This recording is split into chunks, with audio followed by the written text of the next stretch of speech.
목적이 이끄는 삶. Day 40. 목적이 있는 삶을 살기. 사람의 마음에는 많은 계획이 있어도 오직 여호와의 뜻이 완전히 서리라. 잠언 19장 21절. 다윗은 평생 하나님의 뜻대로 살다가 죽어서는 조상 곁에 묻혔고. 사도행전 13장 36절. 목적을 가지고 사는 것이 참된 삶을 사는 유일한 방법이다. 다른 모든 것은 그냥 존재하는 것이다. 대부분의 사람들은 인생에서 세 가지 기본적인 문제로 고민한다. 첫째는 나는 누구인가 라는 정체성의 문제다. 둘째는 내가 과연 중요한 존재인가 라는 중요성의 문제. 그리고 셋째는 삶에서 나의 위치는 무엇인가 라는 영향력의 문제다. 이 세 가지 질문에 대한 답은 하나님이 우리에 대해 가지고 계신 5가지 목적에서 찾을 수 있다. 다락방에서 예수님은 사역의 마지막 날을 제자들과 함께 마무리하시면서 제자들의 발을 씻기심으로 모범을 보이셨다. 그리고 이렇게 말씀하셨다. 너희가 이것을 알고 행하면 복이 있으리라. 요한복음 13장 17절. 우리가 무엇을 하기를 하나님이 원하시는지 알았다면 우리가 그것을 행할 때에 복을 받는다. 우리가 함께 했던 이 40일의 여정을 마치면서 우리를 향한 하나님의 목적을 알게 되었다. 이제 우리가 그것을 행한다면 복을 누리게 될 것이다. 어쩌면 이것은 우리가 하고 있는 어떤 일을 멈추어야 한다는 것을 의미할 수도 있다. 우리가 삶을 통해 할 수 있는 좋은 일들은 많다. 하지만 하나님의 5가지 목적은 우리가 꼭 해야 하는 본질적인 것이다. 불행하게도 우리는 무엇이 중요한지를 잊고 혼란스러워하기 쉽다. 그리고 그 중요한 것에서 멀어져 조금씩 잘못된 방향으로 가기도 쉽다. 때문에 그것을 피하기 위해 우리는 삶의 목적 선언서를 작성하고 그것을 정기적으로 검토해 보아야 한다. 삶의 목적 선언서란 무엇인가? 삶에 대한 하나님의 목적을 요약해 준다. 당신의 말로 하나님이 주신 삶의 5가지 목적에 대해 헌신할 것을 표현하라. 당신의 말로 하나님이 주신 삶의 5가지 목적에 대해 헌신할 것을 표현하라. 목적 선언서는 목표들을 나열해 놓은 목록이 아니다. 목표는 일시적인 것이나 목적은 영원하다. 성경은 이렇게 말한다. 여호와의 도모는 영영히 서고 그 심사는 대대에 이르리로다. 시편 33편 11절. 삶의 방향을 가리켜 준다. 삶의 목적을 적어 놓으면 삶의 방향에 대해 우리는 구체적으로 생각하게 될 것이다. 성경은 이렇게 말한다. 네가 가는 방향을 제대로 알면 그 기본 방향은 흔들리지 않을 것이다. 잠언 4장 26절. 목적 선언서는 우리가 시간, 삶, 그리고 돈을 가지고 무엇을 하려고 하는지를 보여줄 뿐 아니라 하지 않을 것을 보여주기도 한다. 잠언에는 이렇게 적혀 있다. 명철한 자는 늘 지혜를 바라보나 어리석은 자의 두 눈은 땅끝을 헤맨다. 잠언 17장 24절. 성공에 대한 정의를 내려준다. 그것은 세상이 무엇을 중요하게 여기는지가 아닌 우리가 무엇을 중요하게 여기는지 말해준다. 우리의 가치관을 명확하게 해준다. 바울은 말했다. 나는 너희가 무엇이 진정 중요한지 알기 원한다. 빌립보서 1장 10절. 우리의 역할을 명확히 해준다. 우리는 삶의 각기 다른 단계에서 각각 다른 역할을 담당하게 되지만 그 목적은 절대 변하지 않는다. 그 역할들은 우리가 맡게 될 다른 어떤 역할들보다 중요하다. 우리의 모습을 표현해 준다. 하나님이 우리가 당신을 섬기도록 만드신 독특한 방법을 반영해 준다. 시간을 내서 삶의 목적 선언서를 작성하라. 한 번에 끝내려 하지 말고 첫 번에 완성하려고 하지도 말라. 생각이 떠오르는 대로 적으라. 새롭게 쓰는 것보다는 수정하는 것이 항상 더 수월한 작업이다. 우리가 선언서를 준비하면서 생각해 보아야 할 5가지 질문이 있다. 삶의 5가지 중요한 질문. 내 삶의 중심을 무엇으로 삼을 것인가? 이것은 예배에 관한 문제다. 우리는 누구를 위해 살 것인가? 무엇을 중심으로 삶을 이루어 나갈 것인가? 직업, 가족, 스포츠, 취미, 돈, 재미있게 사는 것, 그 외에 여러 가지 활동이 그 중심이 될 수 있다. 모두가 좋은 것들이기는 하지만 우리 삶의 중심이 되기에는 적합하지 않다. 그 어떤 것도 우리 삶이 무너지기 시작할 때 붙잡아 줄 만큼 강하지 못하기 때문이다. 흔들리지 않는 확실한 중심이 필요하다. 아사 왕은 유다 백성들에게 삶의 중심을 하나님께 두라. 역대하 14장 4절라고 말했다. 실제로 지금 우리 삶의 중심에 있는 것이 바로 우리의 하나님이다. 우리가 그리스도께 헌신하면 그분은 우리의 삶의 중심으로 들어오신다. 하지만 예배를 통해서 그분이 중심에 계속 계시도록 우리는 노력해야 한다. 바울은 이렇게 말했다. 믿음으로 말미암아 그리스도께서 너희 마음에 계시게 하옵시고 너희가 사랑 가운데서 뿌리가 박히고 터가 굳어져서. 에베소서 3장 17절. 하나님이 삶의 중심에 계시다는 것을 어떻게 알 수 있는가? 하나님이 그 중심에 계시면 우리는 그분을 예배한다. 그러나 그렇지 않다면 우리는 걱정하게 된다. 걱정은 하나님이 옆으로 밀려나셨다는 경고 신호다. 하나님을 다시 중심에 모시는 순간 우리는 다시 평안을 찾을 것이다. 성경은 이렇게 말한다. 그리하면 모든 지각에 뛰어난 하나님의 평강이 그리스도 예수 안에서 너희 마음과 생각을 지키시리라. 빌립보서 4장 7절. 나는 어떤 성품의 사람이 되어야 하는가? 이것은 제자도와 관련된 문제다. 우리는 어떤 사람이 될 것인가? 하나님은 우리가 무엇을 하는지보다는 우리가 어떤 사람인지에 더 많은 관심을 두신다. 우리가 영원한 나라에 가지고 갈 것은 직업이 아니라 성품이라는 것을 기억하라. 삶에서 노력하고 발전시키고자 하는 부분들을 기록하라. 성령의 열매, 갈라디아서 5장 22절부터 23절, 혹은 산상수훈, 마태복음 5장 3절부터 12절에서부터 시작하는 것도 하나의 아이디어이다. 베드로는 말했다. 이러므로 너희가 더욱 힘써 너희 믿음의 덕을, 덕의 지식을, 지식의 절제를, 절제의 인내를, 인내의 경건을, 경건의 형제 우애를, 형제 우애의 사랑을 공급하라. 베드로후서 1장 5절부터 7절. 넘어졌다고 해서 절망하거나 포기하지 말라. 그리스도와 같은 성품을 쌓는 데는 평생이 걸린다. 바울은 디모데에게 말했다. 네가 네 자신과 가르침을 삼가 이 일을 계속하라. 이것을 행함으로 네 자신과 네 귀 듣는 자를 구원하리라. 디모데전서 4장 16절. 내 삶을 어디에 기여해야 하는가? 이것은 섬김에 관한 문제다. 그리스도의 몸 가운데 우리가 감당해야 할 부분은 어디일까? 은사, 마음, 능력, 성격, 그리고 경험을 모두 고려한다면 하나님의 가정에서 우리에게 가장 적합한 역할은 무엇일까? 어떻게 변화를 일으킬 수 있을까? 교회 안에 우리가 섬길 수 있는 특정한 그룹이 있는가? 바울은 우리가 그 사역을 행할 때에 누릴 수 있는 2가지 멋진 혜택을 지적한다. 이 봉사의 직무가 성도들의 부족한 것만 보충할 뿐 아니라 사람들의 하나님께 드리는 많은 간사를 인하여 넘쳤느니라.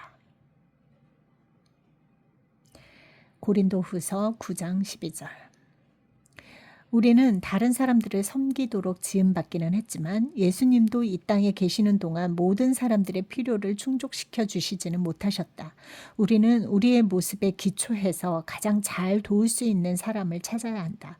누구를 도와야겠다는 생각이 마음에 가장 많이 생기는가라고 질문해 보아야 한다. 예수님은 말씀하셨다. 너희가 나를 택한 것이 아니라 내가 너희를 택하여 세웠다. 그것은 너희가 가서 열매를 맺고 너희 열매가 항상 있게 하기 위해서이다. 요한복음 15장 16절. 우리는 각각 다른 열매를 맺고 있다.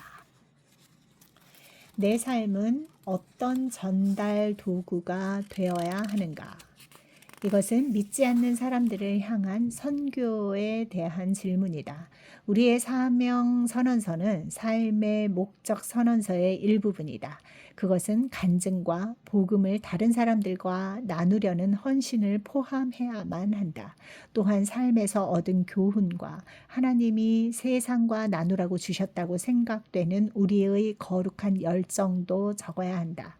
그리스도 안에서 성장해 가는 동안 우리 마음에 끌리는 특별한 목표, 그룹을 하나님이 정해 주실 수도 있다. 이것 또한 반드시 선언서에 덧붙이라. 만일 우리가 부모라면 자녀들에게 그리스도를 알리고 그들이 삶의 목적을 이해하도록 도우며 세계 선교를 위해 그들을 내보내는 것이 사명의 일부가 될 것이다. 여호수아의 말도 포함시킬 수 있다. 오직 나와 내 집은 여호와를 섬기겠노라. 여호수아 24장 15절. 물론 우리는 삶으로 우리가 전하는 메시지를 뒷받침하고 확인해 주어야 한다. 믿지 않는 사람들은 성경이 믿을 만한가를 보기 전에 우리가 믿을 만한지를 알고 싶어 한다. 그래서 성경은 오직 너희는 그리스도 복음에 합당하게 생활하라고 말한다. 빌립보서 1장 27절. 내 삶의 동역자는 누구인가? 이것은 교제에 관한 문제다. 다른 크리스천들에 대한 나의 헌신, 그리고 하나님의 가족과의 연결은 어떻게 보여줄 것인가? 서로에 대한 하나님의 명령을 다른 믿는 사람들과 어떻게 수행할 것인가? 어떤 교회에서 우리에게 준 역할을 감당할 것인가? 그리스도 안에서 더 성숙하면 할수록 우리는 교회를 더욱 사랑하고 교회를 위해 희생하는 것을 주저하지 않게 된다. 성경은 그리스도께서 교회를 사랑하시고 위하여 자신을 주신 같이라고 말한다. 에베소서 5장 25절. 목적 선언서에 하나님의 교회에 대한 우리의 사랑을 표현해야 한다. 이 질문들에 대한 답을 생각하는 동안 이 목적들에 대해 말씀하는 성경 구절들도 포함시키라. 이 책에도 많은 예가 있다. 삶의 목적 선언서를 마음에 들도록 완성하는 데는 몇 주에서부터 몇 달까지 걸릴지도 모른다. 기도하고 생각하고 친구들과 이야기하고 말씀을 묵상하라. 완성하기까지 여러 번의 수정 작업을 거치게 될 것이다. 다 완성한 후에도 시간이 지남에 따라 조금씩 수정해야 될 것인데 하나님이 우리 자신의 모습에 대한 통찰력을 더하시기 때문이다. 구체적인 삶의 목적 선언서를 작성하는 것과 함께 짧은 슬로건을 만들어서 5가지 삶의 목표를 항상 기억하고 격려받을 수도 있다. 그리고 매일 스스로 그것을 상기할 수 있다. 솔로몬은 이렇게 충고했다. 이것들을 기억해서 필요할 때 바로 이야기할 수 있도록 하라. 잠언 22장 18절. 목적 선언서의 몇 가지 예를 살펴보자. 내 삶의 목적은 온 마음을 다해 그리스도를 찬양하고 나의 모습으로 그분을 섬기며 그분의 가족과 교제하고 그분의 성품을 닮아가며 이 땅에서 그분의 사명을 수행함으로 영광을 돌리는 것이다. 내 삶의 목적은 그리스도의 가족이 되고 그분의 성품을 드러내는 사람이 되며 그분의 은혜를 나누는 사람이 되고 그분의 말씀을 전하는 사람이 되며 그분의 영광을 나타내는 사람이 되는 것이다. 내 삶의 목적은 그리스도를 사랑하고 그리스도 안에서 성장하며 그리스도에 대해 나누고 교회를 통해 그리스도를 섬기며 나의 가족과 다른 사람들이 이와 같은 일을 하도록 인도하는 것이다. 내 삶의 목표는 대계명과 지상명령에 전적으로 헌신하는 것이다. 나의 목표는 그리스도를 닮는 것이다. 나의 가족은 교회다. 나의 사역은 에제르이다. 나의 사명은 후대의 그림자이다. 이 모든 것의 동기는 하나님의 영광이다. 우리는 내 직업이나 결혼, 내가 살 곳, 그리고 다닐 학교 등에 대한 하나님의 뜻은 무엇인가라고 궁금해할 수도 있다. 솔직히 이러한 것들은 삶에 있어서 2차적인 문제들이다. 그리고 여러 가지 다른 기능성들이 모두 우리에 대한 하나님의 뜻일 수도 있다. 하나님은 우리가 어디에 살고 어디에서 일하며 누구와 결혼을 했는지 등의 문제에 개의치 않으시고 우리가 당신의 영원한 목적을 수행하고 있는지에 더 많은 관심을 두신다. 그 결정들이 우리의 목적을 뒷받침하면 된다. 성경은 이렇게 말한다. 사람의 마음에는 많은 계획이 있어도 오직 여호와의 뜻이 완전히 서리라. 잠언 19장 21절. 당신의 계획에 집중하지 말고 당신의 삶에 대한 하나님의 목적에 집중하라. 왜냐하면 그것은 영원히 존재할 것이기 때문이다. 나는 삶의 목적 선언서를 작성할 때 내가 장례식장에서 다른 사람들에게 듣고 싶은 말을 바탕으로 하라는 제안을 받은 적이 있다. 완벽한 추도문을 상상하고 그것에 살을 붙이라는 말이다. 그러나 그것은 잘못된 생각이다. 우리의 삶이 끝날 때 다른 사람들이 우리에 대해 무엇라 얘기하는지는 중요하지 않다. 중요한 것은 하나님이 우리의 삶에 대해 어떻게 생각하시느냐 뿐이다. 성경은 우리의 목적은 사람이 아닌 하나님을 기쁘시게 하는 것이다 라고 말한다. 데살로니가 전서 2장 4절. 어느 날 하나님은 이러한 삶의 질문들에 대한 우리의 답을 검토하실 것이다. 예수님을 삶의 중심에 두었는가? 그분의 성품을 닮아가고 있는가? 다른 사람들을 섬기는 데 헌신했는가? 그분의 메시지를 전하고 그분의 사명을 수행했는가? 그분의 가족을 사랑하고 가족의 일원으로 참여했는가? 이 질문들이야말로 영원한 중요성을 갖는 유일한 문제들이다. 바울이 말한 것처럼 우리의 목적은 우리에 대한 하나님의 계획에 도달하는 것이다. 고린도후서 10장 13절. 하나님은 우리를 사용하기 원하신다. 30여 년 전에 나는 사도행전 13장 36절의 짧은 구절을 알게 되었다. 그리고 그 구절은 내 삶의 방향을 영원히 바꿔놓았다. 7단어밖에 되지 않는 짧은 구절이지만 물건에 찍는 뜨거운 철도장처럼 나의 삶에 이 단어들이 새겨졌다. 다윗은 그의 세대에 하나님의 목적을 위해 섬겼다. 사도행전 13장 36절. 이제 나는 왜 하나님이 다윗을 내 마음에 합한 사람이라고 부르셨는지 이해할 수 있다. 사도행전 13장 22절. 다윗이 이 땅에서 하나님의 목적을 이루는데 자신의 삶을 바쳤기 때문이다. 이보다 더 멋진 묘비명은 없다. 당신의 묘비에 이렇게 새겨졌다고 생각해보라. 당신은 온 생애 동안 하나님의 목적을 위해 섬겼다. 내가 죽었을 때 사람들이 나에 대해 이렇게 말하기를 기도한다. 다른 사람들이 당신에게도 그렇게 말하기를 또한 기도한다. 그래서 나는 이 책을 썼다. 이 구절이 잘 살아온 삶의 궁극적인 정의다. 영원하고 무한한 것을 하나님의 목적을 현재 그리고 시기적절하게 당신의 세대에 행하는 것이다. 그것이 바로 목적이 이끄는 삶이다. 과거의 세대나 미래의 세대는 바로 지금 세대에 대한 하나님의 목적을 이룰 수 없다. 우리만이 할 수 있다. 에스더처럼 하나님이 당신도 이 때를 위해 만드셨다. 에스더 4장 14절.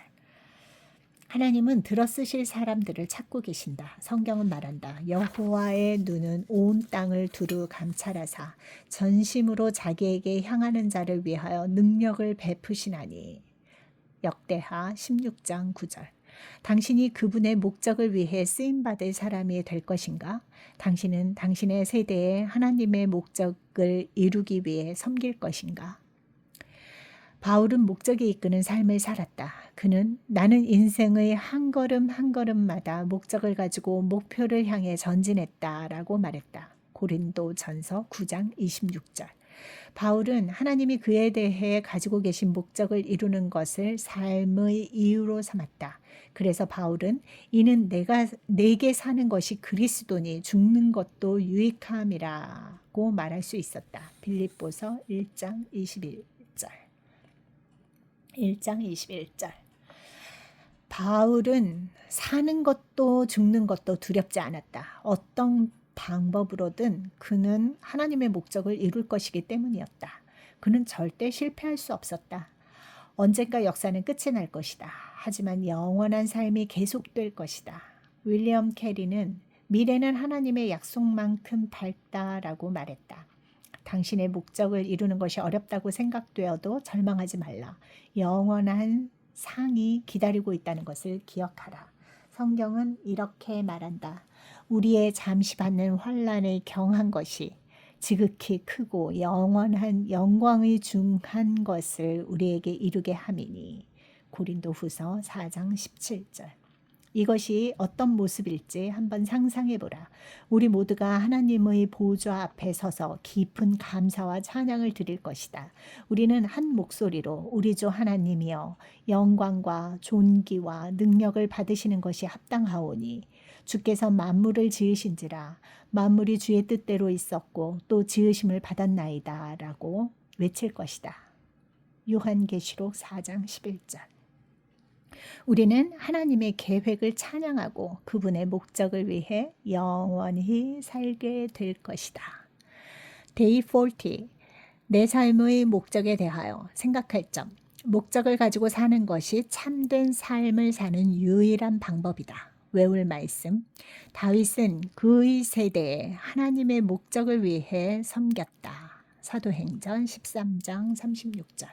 삶으로 떠나는 질문. 나는 5가지 중요한 삶의 질문에 대한 답을 적기 위해 언제 시간을 낼 것인가?